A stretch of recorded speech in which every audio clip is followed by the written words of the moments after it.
नमस्कार दोस्तों, US legal में आपका स्वागत। और आज हम बात करेंगे बॉम्बे हाई कोर्ट के द्वारा फॉर्मर एसीपी सुंदरलाल को बॉम्बे हाई कोर्ट के द्वारा जमानत अर्जी दी गई और सुंदरलाल को नेशनल इन्वेस्टिगेशन एजेंसी के द्वारा उनके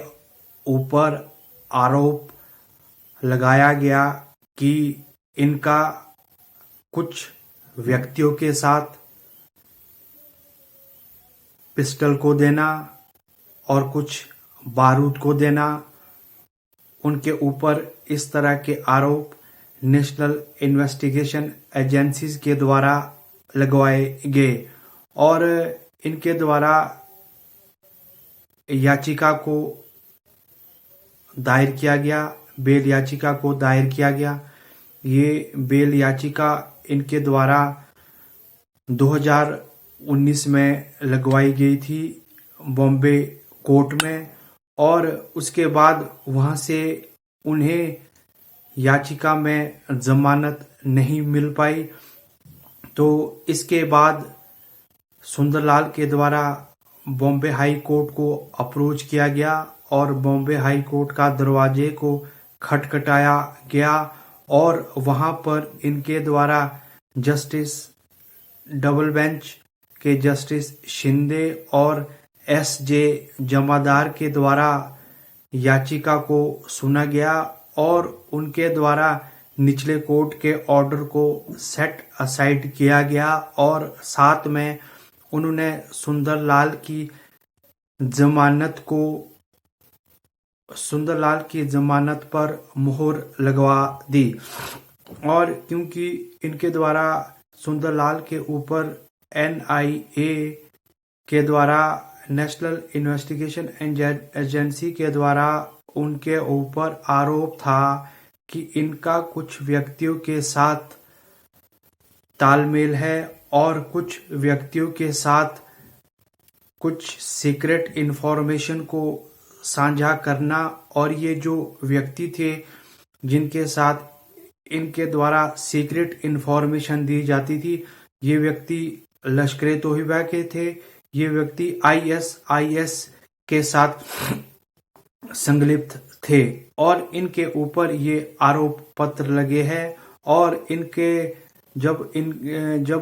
दिल्ली क्राइम ब्रांच के द्वारा इनके ऊपर चार्जशीट को दायर किया और चार्जशीट के ऊपर इनके ऊपर जो आरोप लगे हैं वो आरोप लगे थे आईपीसी की धारा 120 बी क्रिमिनल कॉन्स्पिरेसी और आर्म्स एक्ट के तहत सेक्शन 3, 4, 5, 7 ये इनके ऊपर लगवाई गई थी और इसके तहत इनके ऊपर यूएपीए को भी लगवाया गया था, पर उसके बाद उसका प्रतिबंध इनके ऊपर से हटवा दिया गया था और यूएपीए इनके ऊपर एप्लीकेबल नहीं किया गया। और जब इनके अधिवक्ता के द्वारा कोर्ट में अर्जी लगाई गई और उस टाइम जब उन्हें जमानत कोर्ट से दी गई तो उस टाइम इनके अधिवक्ता को कुछ कंडीशनें कोर्ट के द्वारा लगाई गई। सबसे पहले तो इनको पर्सनल बॉन्ड के ऊपर जमानत मिली और उसके साथ 50,000 के पर्सनल बॉन्ड के साथ साथ श्योरिटी का भी सेम वही बॉन्ड था। और इसके बाद कोर्ट ने उनके अधिवक्ता को कहा कि इनको आप नेशनल इन्वेस्टिगेशन एजेंसी के सामने हर मंथ पेश करें और वहां पर पेश होने के साथ साथ वो अपनी हाजिरी वहां पर संलिप्त करे। और इसके साथ कोर्ट ने कहा कि जो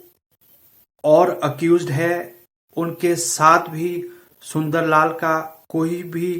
कम्युनिकेशन नहीं होना चाहिए और कोई भी वार्तालाप नहीं होना चाहिए। ये भी कोर्ट ने उनके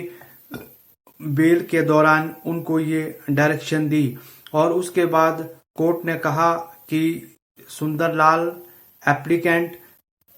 इसमें और एविडेंस के साथ कोई भी छेड़खानी ना करे। ये भी कोर्ट ने उनके बेल जब उनकी जमानत हुई उस टाइम ये कंडीशनें कोर्ट के द्वारा लगाई गई और उसके साथ उनको अपना पासपोर्ट भी सरेंडर करना होगा और वो केवल उन्हीं व्यक्तियों से मिल पाएंगे जिनके साथ उनका काम है और जिनके साथ पुलिस उनको डायरेक्शन देगी और वो किसी भी जो अक्यूज्ड और इन केसों में है उनके साथ उनका कोई भी वार्तालाप नहीं होना चाहिए। ये कोर्ट ने उनको डायरेक्शन दी और नेशनल इन्वेस्टिगेशन एजेंसी ने इनके ऊपर बहुत से प्रतिबंध लगाए क्योंकि इनकी सांठगांठ ISIS और उसके साथ लश्कर तोहिबा के ऊपर थी और इनके अधिवक्ता के द्वारा कहा गया कि नेशनल इन्वेस्टिगेशन एजेंसी प्रूव नहीं कर पाई और एविडेंस को कोर्ट में प्रूव नहीं कर पाई और एविडेंस को फाइल के अंदर प्रूव नहीं कर पाई कि इनका कोई भी इन केसों के साथ और इन लोगों के साथ संलिप्त होना पाया गया। ये उनके अधिवक्ता ने कहा। तो अधिवक्ता ने और एक प्ली और दी कोर्ट में। उन्होंने कहा कि नेशनल इन्वेस्टिगेशन फेल्ड हुई कि वो सुंदरलाल के खिलाफ कोई भी एविडेंस को कलेक्ट कर सके और उन्होंने कोर्ट से प्रे की कि सुंदरलाल को कोर्ट से जमानत दी जाए और जो कंडीशनें उनके ऊपर लगवाई जाएगी कोर्ट उन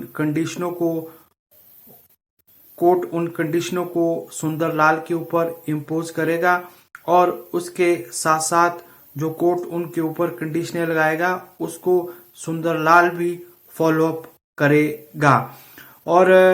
आप मेरे इस वीडियो को लाइक करें, शेयर करें और सब्सक्राइब US लीगल को जरूर करें क्योंकि आगे आने वाले दिनों में मैं आपके मध्य बहुत सारी जानकारियां प्रिवेल करूंगा। धन्यवाद।